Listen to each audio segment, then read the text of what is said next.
Hi. Hello. What are you doing? Okay, normally we would say you guys need to move in, but we're kind of good. This is good. I like this. I'm Coach Bronson. I'm Coach Nat. And I wanted to go right into our podcast. Into our podcast intro. I thought so too. I thought it was happening. This is not Less Glove, More Fist. This is not. This is Keto Fit Living. For couples. Healthy lifestyle for couples. How many people here are in a relationship, have been in a relationship, or want to be in a relationship? Show of hands. Right? Where you are doing one thing, the other person is doing something different. That's subjective. Okay, that's subjective, it is. It could be anything. It could be anything, right? But definitely when it comes to the pursuit of a healthy lifestyle, improving what you think, this is the key, what you think a healthy lifestyle is. What your definition. What your definition is. Because do you think oftentimes you guys have the same definition? No. Does that cause problems sometimes? Add stress? Okay. All right, we're going to talk about how to deal with that. All right. So first off, in case you don't know who we are. Who the heck are we? Who the heck are we? You want to go first? No, I'm letting you go first. You want to go first? Okay. So I'm Coach Bronson. I've been coaching for about 12 years, health and fitness. We have our own stories, which we'll get into a little bit, but I've been overweight. I've been fit. I like being fit a lot better. The process of getting to where I am, the process of being with this woman, because we are a couple, in case you guys didn't know that. Okay? The process of being with her started with me fixing things inside, working on myself so I could be ready to be with somebody as amazing as she is. And I'm so grateful he did that work. Okay? So that's a little bit, basically what we're going to be talking about up here is our experiences figuring this stuff out, right? So you're learning from us. Hopefully you learn the right things. Okay.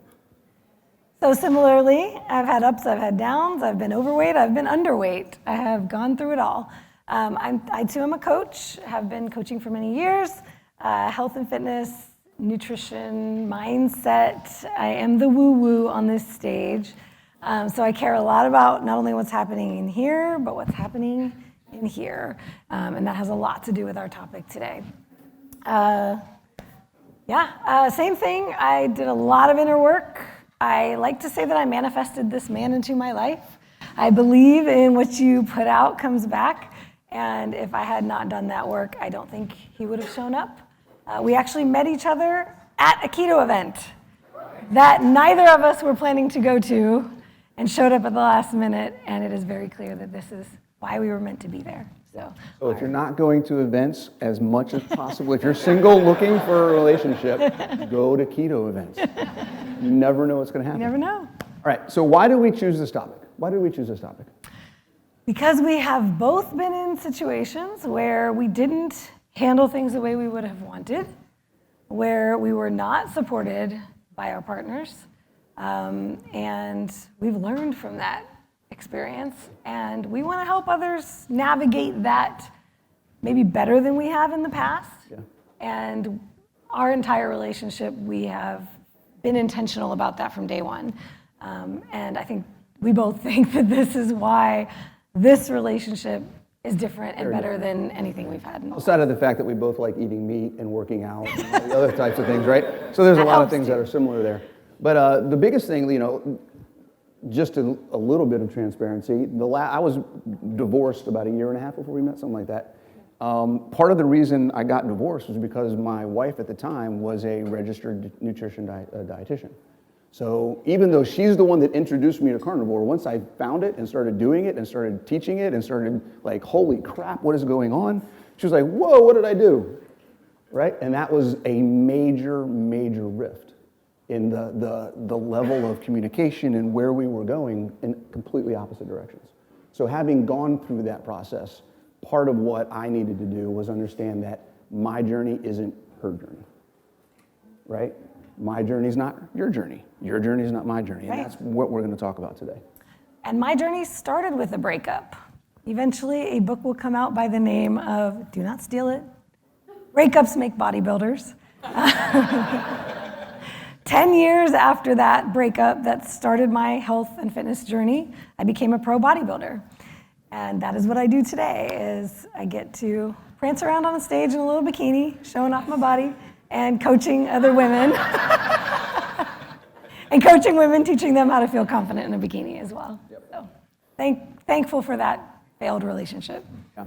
So I don't know if you can see, because it's kind of hard to see here, but some things we want you to think about and set expectations for what this talk is, okay? And because this is small and I have my glasses on, Got you. be aware of resistance. Anything that we say today that you fight internally, that you're like, nope, that's not for me, probably is for you, okay? We're going to talk a lot about things that you may not expect in this talk, okay? We're talking about couples, but we're also talking about some other stuff that you may, wait, I thought this was couples. If you don't feel challenged, we didn't do our jobs. Yeah. We're not going to sugarcoat anything. You want to read that? Because I got you. Teamwork. We are Team Tough Love, so we may share some hard truths, and yeah, we don't like to sugarcoat. We're not about the sugar. It's a waste we of don't do time. sugar. It's a waste of time. No carb coaching. There you go. So what we're asking of you as you step in here is to be fully present with us. You can take notes if there's something you want to remember, but we will have worksheets for you at the end. So you're getting a free download that will take you through some powerful exercises to help you do this work. Yeah. So don't be staring in your phones or in a notebook. Be up here with us. Be present. You receive information so much better that way. But yeah, feel free if there's something you're like, I just have to write that down. Yeah. That's cool too. So what are we going to talk about today? We're going to talk about, what's the first thing on here? I can't see anything. The most important relationship. How many people, what's the most important relationship in your life? Can anybody throw it out? We got good Look at that. people. You guys did pre-reading or something. What We might be preaching to the choir today. Your relationship with yourself is the most important, and we're going to talk about that. We'll be coming back to that many Come back times. to that. Defining success is the second thing we'll talk about. How you define success for yourself, and then we'll get into the couple and how to be successful as a couple. How to achieve success as a couple. Hey, look at that. And then what we're all about is taking action. You can come to these events all day long, take all the notes you want, and get all this inspiration and go home and feel overwhelmed and not know what to do next. So we are going to arm you with some actionable steps you can take away and start implementing here before you even get on that plane or in that car to go home. Yeah, I mean, how many people get a lot of information and go home and go, I don't even know what to do? Overwhelmed city. Yeah, we want to try to help you. At the end of this, there will be a download link. You can download a document that's got some exercises, some things you can read and kind of go through to say, look, how do we actually make these things happen? Okay? The most important relationship. We already said it, the most important relationship is you. And I talked a little bit, real briefly at the beginning, that the things I had to do for myself to determine my identity, who I wanted to be, where I was going, set me up for the relationship with Natalie. If I didn't know who I was, how can I present to her who I'm going to be in the relationship? If I don't know my limitations, how is she going to figure those out? If I don't know where my potential is and what I want to do, how is that going to work between the two of us, and then vice versa? Your partner can't do this for you. They have to want to do this for them. So you may be the one that's making the change and your partner's not. Or you may be the one that wants to just drag your partner behind you. Like, why don't you just get on this keto train with me? You can't do it. You can't force them. You can't do it. You can't do it. And that's probably the biggest struggle that we see when we talk to people, to couples, individuals who are part of a couple, that only one half is doing this. And that is focusing on what the other person's not doing more than what they are trying to do. And that will always hold you back. It's a form of comparison, right? Comparison, whether you're comparing yourself to somebody else's progress, where I want to be like them, or how come it's working for them and it's not working for me. Ladies, how many of you wanted to murder your husband in his sleep because he lost 20 pounds and you lost 5? Or you didn't see anything move on the scale. Right. Yeah. Or that they're not doing the things that you think they need to do to support you, right? Having that good relationship with yourself so that you can be self-sustaining and independent in your own pursuit of improvement is really where we have to get to.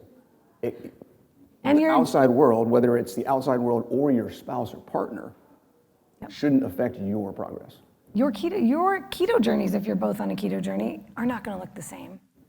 I prepare for being on stage. This man, as much as I would love for him to get on stage, he won't do it unless it's one of these kind of stages. Me and Speedos don't get along. I think some ladies would disagree, but that journey is very different, and he may be able to eat a whole keto brick as a snack, and when I'm on a prep, that would be all my calories for the day. So it looks a little different at times. Very different. It's very different. What is your definition of success? And this is where we talk about the individual journey. Each of you have a different definition. We're trying to do different things. I'm very much focused on functional movement and being as mobile and active as possible as I get older. She focuses on that too, but she's currently in a phase where she's trying to compete in a professional sport. The goals are slightly different. The things that we do day to day, while similar, are different. So I can't look at what she's doing and be like, well, how come you're not doing that? You had a berry, oh my gosh, right? Your coach said you could have strawberries and I never eat strawberries. What's wrong with me? Right? I don't beat up myself because I'm different. I also don't beat her up because she's different. You have to accept where So think a little bit, take a moment. You don't have to say it out loud, but just think a little bit about what success would look like or feel like to you. If you've never, one of the first things we do with clients is get really clear. What does success look like? And when I start with a client, I require all my clients to work with me for 6 months if I have never worked with you before. So at the end of that 6 months, I want you to have a very clear picture of if I was successful as a coach, if our relationship was successful, at the end of that, we both want our clients to graduate from us and be able to do this on their own. What does that look like? It's one of the first conversations we have. Paint yourself a very vivid picture. If I'm successful, what does that mean? And we'll talk a little bit more about that. How does that, when I reach my goal, what's different about my life? If you can't visualize and describe what that is, then you don't really know why you're doing it. Which we'll talk about. Is that the next one? I think so. Nope, it's not. Oh, what is success? When we talk about success, and the other thing to remember about success, we'll talk about this really briefly, is that it is not an end point. It is a process. Success is the continual improvement of your current state. It is not an end, because you can't end, because if you end and then you stop, what happens? You go back the other way, right? There's no such thing as staying in place. You're either moving forward or you're moving backward. So this end result, right? When we always hear it's a marathon, not a sprint. Right? Don't focus on the destination, but focus on every step of the way, because the things you're doing to get there, those are the things that are going to change your life. Yeah, and that's where we talk about sustainability, which we'll talk about. When we talk about progression, there is a process of success that is repetitive. Right? You get through one, then you kind of reset and you do it again. You reach that goal, you do it again. And that is, what is the vision? Where are you trying to go? Why are you trying to get there? What is the change you're looking to see in your life? What is the goal? What is the actual thing that you're going to measure against of whether you reached that point or not? Okay? I want to build muscle. That's great. That's a vision. How much That's muscle? Not a goal. I see this all the time. What's your goal? I want to lose some weight. Great. How much? In what time frame? What are you going to do it? How are you going to do it? When you put those types of things behind it, then you have a goal, okay? Because they actually help hold you accountable, all right? And that's where plan and action come into play, right? Yep. So you can have goals, you can write them down, but they're not going to meet themselves. Now you've got to take the steps, and that's what this really is all about, is then you build the plan, and you have to take that first step, or it's not going to happen. Yep. Go ahead. So what I talked about before, the first thing we do with clients is, what does success look like for you? Creating that vision, we said, was the first step. These are some of the questions we like to ask to kind of get you thinking about where you're going. Who do I want to be that I am not right now? When I look in the mirror, when I think about who I am, a lot of the time, it's difficult to articulate that. I don't know. I've never been there, right?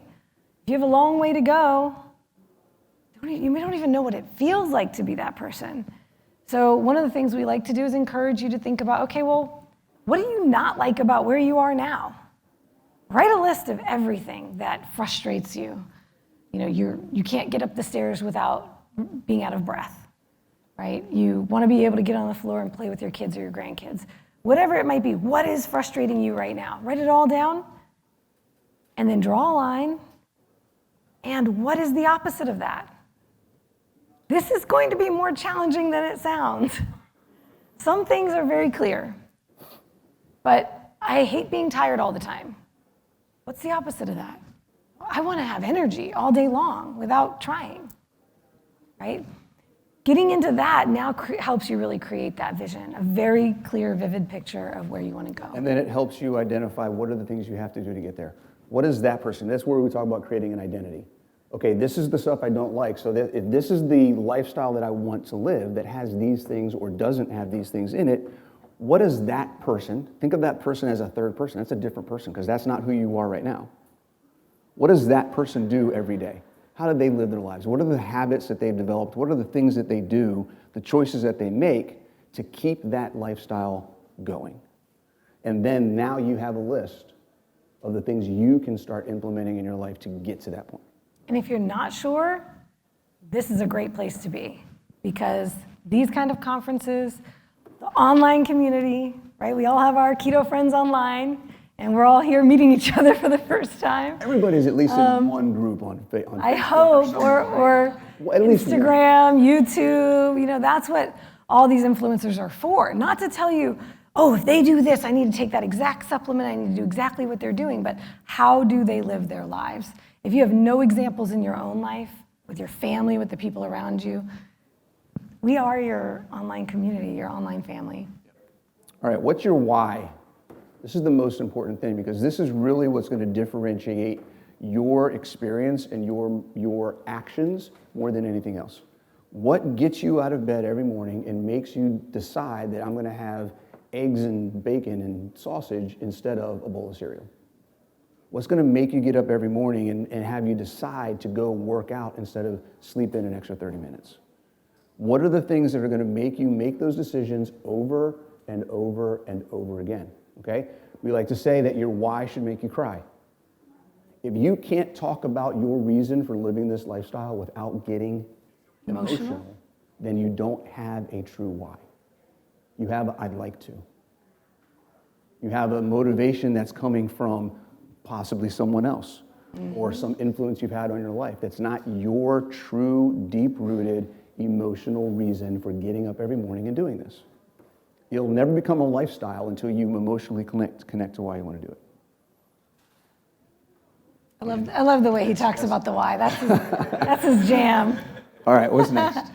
Smart goals. Smart goals. We talked about this a little bit before. Many of you probably know what smart goals Who's are. heard of smart goals before? Yeah. All right, good. Anybody following either of us should definitely have heard of smart goals before. You want to start? Yeah. Well, this is kind of an overview because we're going to get into this a little bit later, but specific. They cannot just be this, I want to lose weight, like you talked about before. Specific, measurable. How will I know that I've gotten there? What's the measure? You know, what am I measuring? What are the metrics? We are big on data and metrics. Not tracking, you're not trying. Yes. That's another Coach Bronsonism. You don't have to track all the time, guys, and don't get us wrong. We're not saying track everything For the rest of your life. You got to weigh it. You got to do this. But if you are at a certain point and you're trying to change where you are and to go somewhere else, if you don't have any information about what you have to change, how can you make a change? Right? There has to be some level of data involved so that you know what things you're making that are going to make a difference. It's got to be actionable. If you don't know what to do, what's the next step to do to get there, kind of all moot. If you're gonna say this is my goal, it has to be something you actually can do. Right? It has to be. Is that where realistic? Realistic is the next thing. It has to be realistic and something you can actually do. Don't say in the next 3 months I want to deadlift 500 pounds when picking up a bag of dog food is hard for you right now. Right? That might be a little unrealistic. Okay, so try to keep things within something that's attainable because small wins are much more motivating and sustainable than trying to have one big win. You can hit them faster, you can repeat them more often, and the process keeps growing. Something we see all the time with clients that come to us is they have these major expectations for how fat loss is supposed to go. How quickly, how much you're gonna lose in this short period of time. I always like to share my 1% rule. 1% of your body weight per week is sustainable, safe, and healthy. If you're trying to go faster than that, you may need to temper your expectations. And that's where time comes in. You have to set a time. If you don't have a time that you want to accomplish the measurable, realistic, and actionable goal, Specific goal, yes. right? Then you're not going to put in the effort and the intensity and the sense of urgency behind accomplishing it. And that's what you need to get it done. A goal without a date is just a dream. A goal without a date is just a dream. All right, we got to go fast. We only got like 12 minutes left. Okay, so I know, and we got to get to the meat of this No, thing. we're not even at the good stuff yet. All right, so the big takeaway here is you have to be ready, willing, and able to take action on this thing. You can throw goals out there, but if you're not RWA, We're going to real quick. it ain't How gonna many happen. people want to have a better relationship with a partner? Okay. How many people are ready today to take the stuff that we're going to give you and do something today? that may make you very uncomfortable. Make you very uncomfortable.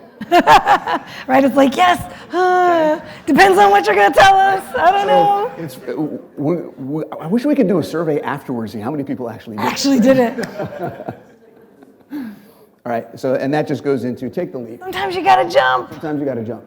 You may not understand how all this stuff is we're talking about motivation and mindset and doing all these things to set goals and how that affects your relationship and doing this as a couple.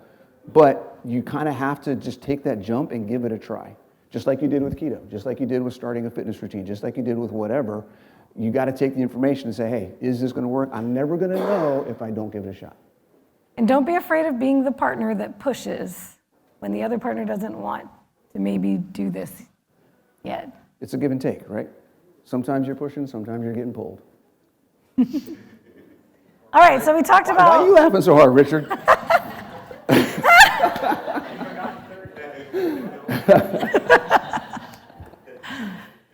So we talked about the most important relationship being you.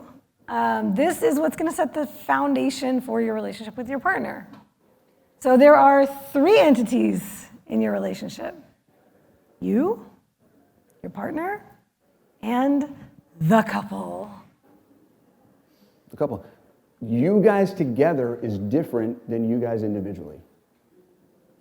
Has anybody ever thought about that? Like your relationship is its own entity. The way that you interact with each other is very much like the way you interact with yourself, right? Or your spouse interacts with themselves. So you have to do all of these things. Everything we just talked about is going to be repeated when it comes to the couple. Setting goals, understanding your why, you have to do that together. Has anybody ever seen this before? AHM? This is really powerful. Okay, so the A, if this was a couple, notice they're leaning on each other. This is dependence. What's going to happen if we remove one side of the A? The other one is going to fall. So this is not about being dependent on your partner. Look, I have a history of disordered eating. This man has been an amazing, supportive partner in my journey. And it ain't over. It's never going to be over. It's for the rest of my life.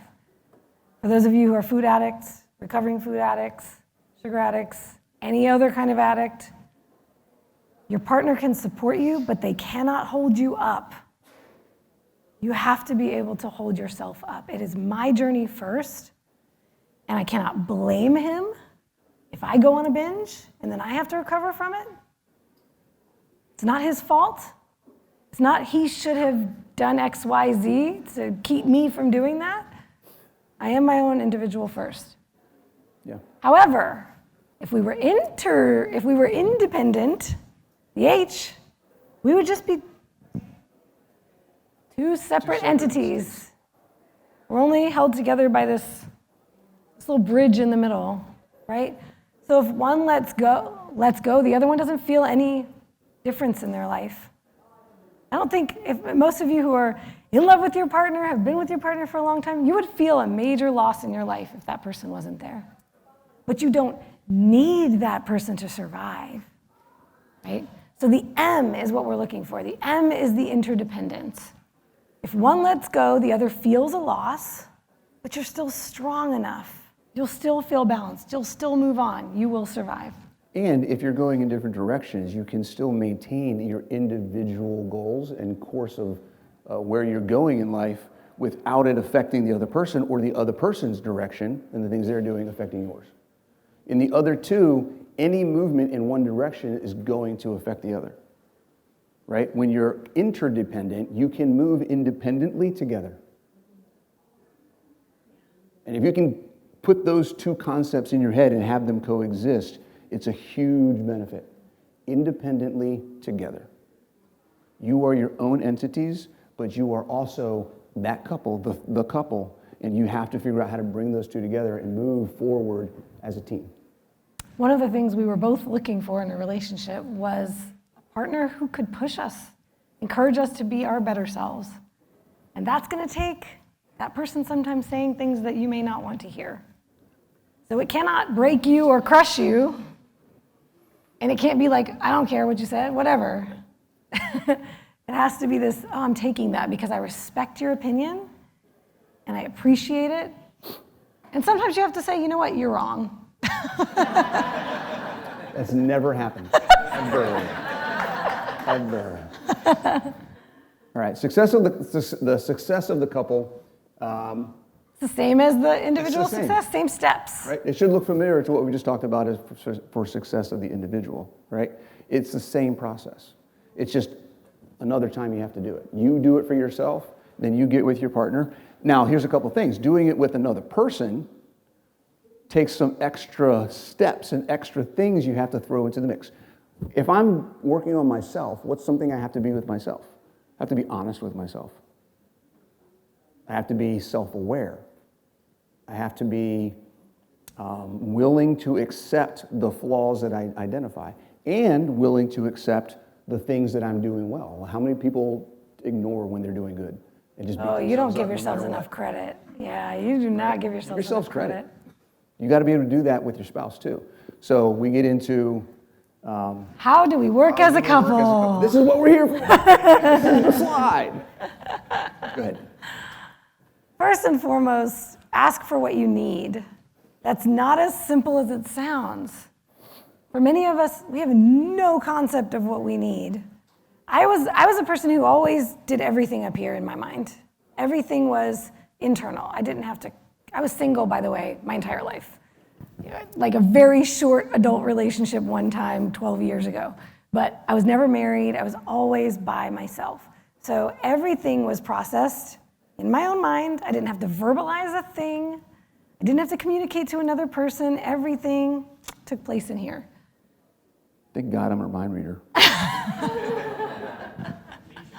So even understanding my own needs or recognizing that there were unmet needs was something I never did until I worked with therapists and coaches to really figure that out for myself. So don't think this is a simple, I need you to wash the dishes. It's not that simple, although that could be one of the things. Yeah. There are practical things, but there are also deeper level things where your emotional needs are not being met, your physical needs are not being met, the support in the household. How many people have ever had something in your head that you wanted to get out to your partner, but you didn't because you didn't want to bother them? You don't want to add to their stress. They're having a hard day at work. You don't want to load them up with something else, right? Don't do that. Get it out as quickly as possible. How you present it can be an issue, okay? But get it out. Or there's nothing wrong with saying, this may not be the place and the time, but once things calm down, right? If you're already in an emotional state, if that person's already in an emotional state, it may not be the right time.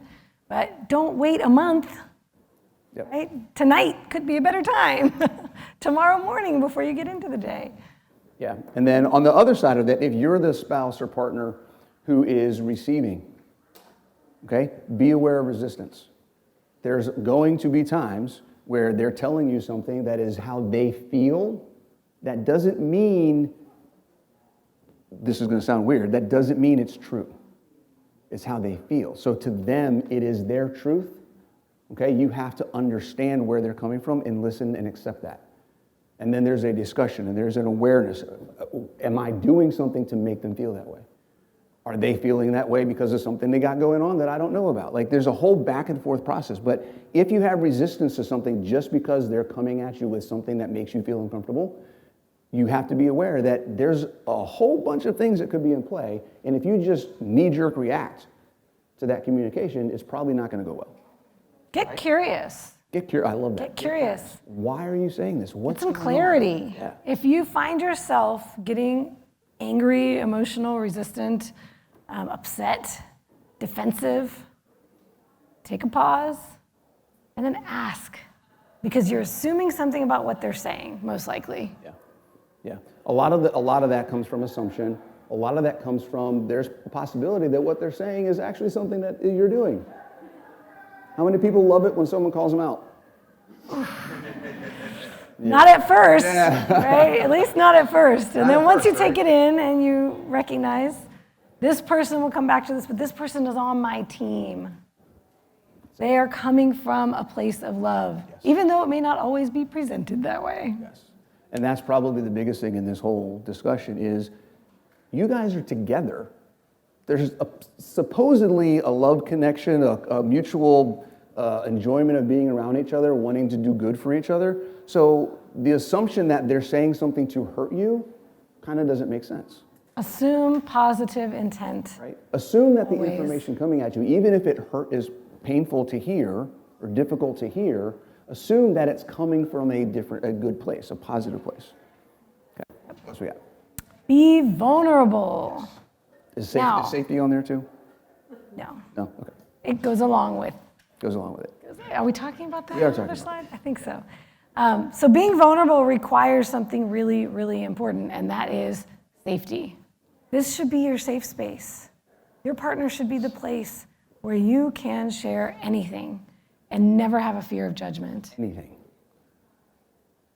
And if you do feel that way, if you do feel fear, you need to express that to your partner. That's probably the biggest conversation that we've had. From the beginning. Yeah. No matter what is going on, the only person in the world that you should feel 100% comfortable about any topic is the person that you are living your life with. Any topic. If you feel like I'm going to go talk to my friend about this because I don't want to bother my partner, that's an indicator of maybe all kinds of things, but the relationship needs work because you should be able to go to your partner more than your friend. There's nothing that you shouldn't be able to talk to your partner about. So if there is a fear of maybe going to your spouse and saying, hey, I would really appreciate it if you didn't bring Ben and Jerry's home every Friday night. If you're fearful or apprehensive about that conversation, then there's some things that your relationship needs to work on. There may be some things you need to work on to be able to be like, look, this is for me and I got to take care of me and he needs to support that. And that can be very beneficial for your partner as well. This man's vice was Ben and Jerry's. Use that for a reason. I use that for a reason. He told me this early on, and I was fresh out of my recovery, or continuing my recovery, and so he purposely did not bring it around. He said, I'll wait until you go visit your mom if I'm gonna have my Ben and Jerry's. And then guess what? He didn't buy it when I went out of I don't even town. get it. Because you know what? Out of sight, out of mind. And his life was better for it too. So this is when we say ask for what you need. Sometimes it requires you to be attentive to your partner enough to understand what they may need that they may not be saying. Yep. And then set expectations. I skipped past that. But setting expectations, that's part of it, right? It's, hey, you know what? I'm going through a hard time. So I know we always go to this place, but whenever we go to this restaurant, for me, I had to stay away from Mexican restaurants for a long time because I could not say no to the tortilla chips. Yeah, or don't let me come home from work and chill out for half an hour before I get changed for the gym and go to the gym or not go to the gym. Now I'm all settled in and everything else. I may be a procrastinator when it comes to my workouts. Get them done, though. So we talk about safety. This was the priming safety piece, yes. I think we already kind of covered it. Anybody ever heard of Maslow's hierarchy of needs? Okay, this is a take on Adaptation. that. There's a basic set of needs that every human being has. And we need those things fulfilled in order. We can't, and just to make it real simple, we can't self-actualize if we're worried about survival. If our psychological and physical needs for survival and safety aren't being met, we can't reach our full potential. So it's super key individually and as the couple that you both work together to make sure that your psychological needs and your safety, my ability to put myself out there and risk harm emotionally, is taken care of in order for me to reach my full potential, or in order for the couple to reach its full potential. Does that make sense? Okay. I wish we had more time. I know. This is the big one, though. Because you'll go home and you'll implement some things. You'll look at the worksheet. You'll do some of that work. It's going to be real woo-woo. Sitting on the couch, sharing your emotions. And then you're going to get back into the real world. You'll go back to work. You'll have your kids and your drop-offs and your meals and your kitchen, cleaning the kitchen and the pets and all the, and then there may be some defensiveness that comes back up. There may be some negativity or criticism that comes back up. There may be comparison that happens because he's moving faster than me on this journey. Not moving at all. Or trying to set goals for your partner. Whew, that's a tough one. Yeah. What else we got? Enabling. Okay. Yeah. So we came up with this phrase a couple days ago. We were talking about enabling. There's a difference between enabling and facilitating. We want to be facilitators for our partner. We want to help them reach their goals. We don't want to enable the things that are keeping them from reaching their goals. And that goes both ways, right? So think about enforcing and doing things that facilitate growth. You're gardeners for each other, right? Pull the weeds, don't plant the weeds. Pull the I just weeds. made that up. Yeah. It's always got these one-liners. They're amazing. Yeah, be fertilizer for your partner. There we go. And you can, ladies, we're good at this. You plant the seeds. You just wait for them to come around. That's another one. Sometimes you got to plant some seeds. Yep. They may not be ready Good, yet. I like these. What's next? That's it. We covered it. I think the big one, though, is the negativity and the criticism. Sometimes that can really creep back in when the stresses of day-to-day life are upon us. Yeah. Oh, well, and the last one, setting goals for your partner. Okay, guys, Yeah. look. You are not your partner. Your partner is going to move as slow or as fast as your partner moves. Okay? The more you worry about what they're doing, the less you're making your own progress. You have Stay in your to take care of lane. yourself. Stay In your lane, run your race. right? Work together and support what they're doing, give them encouragement, help them have the information and the support that they need, and make sure that you're working on where are we going together and make those plans and set those goals, but understand that the couple's trajectory is a combination of both of you. And you can't make it go faster just because you want to go faster. You have to be willing to that give and take of working with two individuals is still in play. All right, so what do you do from here? How do you take action on this practically? First thing we want to encourage you to do is take some time. Take some time over this weekend, or if you're on the airplane and you've got a couple of hours, or you're not the one driving, or even if you are the one driving home, don't put the music on. Don't put a podcast on. Let there be some silence and reflect to yourself on your own goals and define success for yourself. That's where it starts. Start individually, work together. When was the last time you had complete silence with your spouse with nothing going on and you just looked at each other and talked? All the time. That's awesome. Fantastic. Fantastic. That's awesome. It doesn't, you'd be surprised at how many people we talk to. It's like we've never had a There's real noise in the conversation. background There's always all the time. kids or work or dogs or who knows what else is going on. We never just have time to just sit. TV. Or eating, yeah. Oh, that too. Yep. Okay. Communicating your needs, all of the things that we talked about before is now is the time to make that happen, okay? Well, first, share your goals with your partner. So once you are really clear on what your individual goals are, share that with your partner and let them share with you. And then this is a safe space of no judgment. Whatever their goals are, whatever your goals are, it's okay.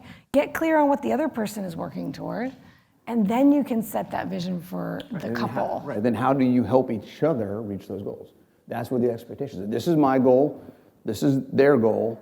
How can I help them? What do I need from them? Same thing. How can I help them? What do I need from them? And then now you have a plan that goes both ways. That make sense? 2 questions to ask. How can I help? What help do I need? That's the communicating your needs and setting expectations. We good with that? And then, yep, that's where you define success as the couple. What is your vision together? And then we follow the same steps to success that we've been talking about the whole time. If you need a little help with this, or if you'd like to go deeper on this and connect with us, spend some time with us and with each other and with some other couples, we're having our 2nd annual couples retreat this year in the fall. Who wants to go to the mountains? Yes. Still working on it. We're working on it. It won't be cold. It'll be like September, October-ish. We're thinking this year. We only had 30 minutes today. This is like the icing of the icing on the cake. This is like the dust on top of the cake, right? We like workshopping. What we do on the retreats is actually sit down and talk with you, have that close-in, one-on-one interaction, help you work through. Some of the worksheets you're going to get in the download you'll see next. We will actually work through those with you and kind of just see where you're at with stuff and give you some guidance and try to help you answer questions for yourself, right? Because it's fun. The last one was fantastic, a lot of good engagement. Yeah, and a lot of practical day-to-day, how do we navigate these things in our day-to-day lives? And uninterrupted time together as a couple where you can do some of the stuff without having to worry about a schedule, a deadline. I can only have a half an hour to do this. You've got the whole weekend. You're not stuck in workshops with us the entire time. We give you time together to get away and to do things. And figure some of this stuff out, for sure. So there's a link on there if you want more information. Use it as your opportunity to get away from get away from all the stuff. The kids. All right. And then if you guys want to, that QR code is the download. If you want to grab your phones, if you can, it should work from here. If not, just let us know. We'll keep this up for a while. You can walk up to it later. But this is the download for the workbook that has exercises to help you with finding your why, setting your goals, coming up with a plan, some vulnerability exercises that you can do with your partner. There's some doozies. There's some good ones, guys. And then we got the relationship thermometer, how to set the tone, to check in regularly and see how you're doing as a couple. Yep. Cool. In the end, any questions or anything? Yeah, go ahead. So in the end, remember, your partner's in this journey. Yeah. All right, that's all we got. I think, we're done, right? 4 o'clock? Mm-hmm. Is it 4 o'clock? That's our time? It went away. Yeah. We were only 30 minutes, right? 40. 40? Oh, we got 10 minutes of questions then. Yeah, we got time for questions. Any questions? Anything y'all want to talk about? Shoot. So do you feel like smaller goals so that you get wins, yes. successes more often rather than bigger goals that take you longer to see the results of those? Combination. Both. Right? So set a big goal that you can break up into smaller goals. Yep. So that you can really benchmark and track how close you're getting to that big one. And I love to start with the long-term goals. So you have your long-term goal, whether it's your 5-year, 10-year goal, your 1-year goal. And then you say, okay, well, if that's where I want to be in this time, where do I need to be in half that time? Where do I need to be in half that time? And this kind of helps you set those realistic, smaller goals to help you get to that larger goal. Sometimes we don't know, well, what should my goal be? What should my numbers be? Yeah, and that's where having a coach or having a community where you can say, how did you do it? How did it work for you? Can kind of give you some ideas on what is realistic for where you're at right now. For sure. Any other questions or thoughts or comments? What's up? I want to give a plug for you. For me? Because I got to work with you as my coach with some other ladies. Very, very helpful to help me because I had reached my goal. So I thought. Got into my head and made me rethink and reanalyze and reset. So it was great. So I would say if anybody needs a good coach. Yay, thank you so much. Thank you very much. I appreciate it. You made it easy. I remember you from the calls, a couple calls that I popped on. Yeah, that's one benefit you get. Well, maybe it's a benefit. I'd say If you work so. with either of us, you get both of us. Yeah, On some level. on some level. Can I ask a personal question? Sure. Do you guys work out together? And how do you guys handle the gyms? Oh, that's a great question. That's a good question. Okay, that's a so, great- no, that's a can we great start question. at the beginning? Yeah. Go ahead. When we From first, your point of view. oh boy. Anybody knows this one? He is a coach to his core, and he can't turn it off. Okay, so when we first started dating, well, we were in 2 different states, but whenever we were together, we worked out together. By function of, I didn't live where he lived, so I went to the gym with him. I didn't even have a car there. So we were always working out together, and he was my coach.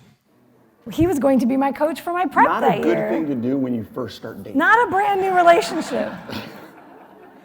So I felt a little bit like I was always being coached. Scrutinized. And I had to communicate that to him, and say, hey, I love working out with you, but let's chill out on the coaching part of it right now, Yep. Let me get that elsewhere. And then I decided to hire a coach for my prep that was separate, so we could keep those worlds separate. Now, when we actually belong to different gyms now. And when we do work out together, we do our own thing in the gym, and then we'll come together and do some things. That's really a good example of this, right? We go to the gym together often, and we do our own thing, right? But we'll, hey, where are you at? Where are you at? I got a couple sets of this. I'm still doing this. Okay, let's. Hey, take a video of me. Yeah, take it so we're doing it. We're there together, doing what we need to do individually, but we're also doing. Our programs are not the same. We don't do the same workouts. Yep. We have different fitness goals. For sure. That's exactly how we describe it. Whoa! Independently together, absolutely. Yes. Yep, 100%, yeah. And if you're a trainer, if you're a knowledgeable trainer and you see your partner doing something dangerous, I will never get upset with him for stopping me in the middle of poor form to say, hey, I gotta give you this cue. Yeah. Exactly. Safety exactly. thing always overrides. And they always assume positive intent.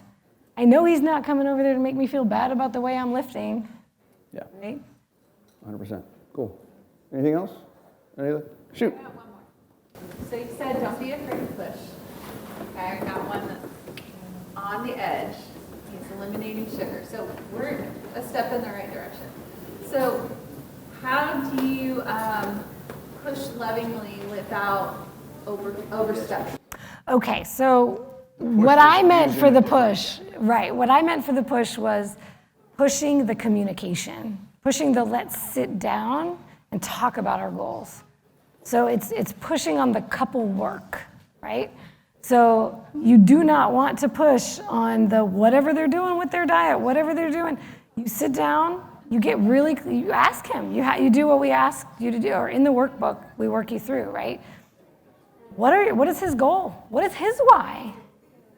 Because if he doesn't have a why, that's going to be difficult for him to ever move along this journey, right? So get clear on that and help him get clear on the why. There's a 7 levels of why exercise in here that is super powerful. I want to add to that, if he's ready, willing, and able to. Yeah. You can ask him what his why is all day long. If he's not ready to actually figure that out, then you have to just say, okay, I'm going to worry about me. Now you want to communicate to him, hey, there are things that I want to do with you that me doing what I'm doing is going to make it so I can't do these things with you. I want to have this connection with you. I want to be on this journey with you. I want to have this thing that we're doing. I want the couple to be strong. And if you're not willing to work on that, I understand that and I accept that, but I'm going to keep moving. I'm not stopping just because you're not moving. And sometimes your example, That's setting expectations. sometimes your example is the most powerful thing you can give. Yep. And let them come along. Sometimes one person just moves a lot slower. So sometimes the push is more of helping them maybe figure out what their intentions are. Yeah, what do they really want? Yeah. Say, hey, I went to this, here's a great opening. Hey, I went to this great healthy lifestyles for couples talk, and they gave this workbook, and one of the first things they talked about was safety and being able to trust each other and communicate with each other. You know, I just want to know more about what your goals are. You know, is it even in his goals? Does he have a goal around it, right? 100%. Yep. And part of the push, exactly, offering that. And this is the thing, and being okay if he says no. Yeah. That's the hard part. He may say, I don't have any right now, and I don't want your help. Yeah. Okay. And if there's something you need from him to be successful in your journey, you also have every right to ask for that. You say, you know what, if he does say, I don't have any goals, I don't want to work on that right now, I don't want your help, I understand that, I respect that. I will not push you. But for me to be successful on this journey for myself, there are some things that I can't handle, right? Like if he had kept Ben & Jerry's in the house all the time, that would have been something I would have had to ask him for support. And you know what? If you want to have that, I'm not telling you not to have that, but can you just not do it around me? Or when I'm not here, or don't bring it into the house, or whatever your expectations are. Or if she keeps buying me halloumi cheese all the time. We do have to have conversations about that. I got you a treat. No more cheese. I'm like, do you want pepperoni right now? Do you want cheese right now, or no? Awesome. Thanks a lot, guys. We appreciate it. Thank you.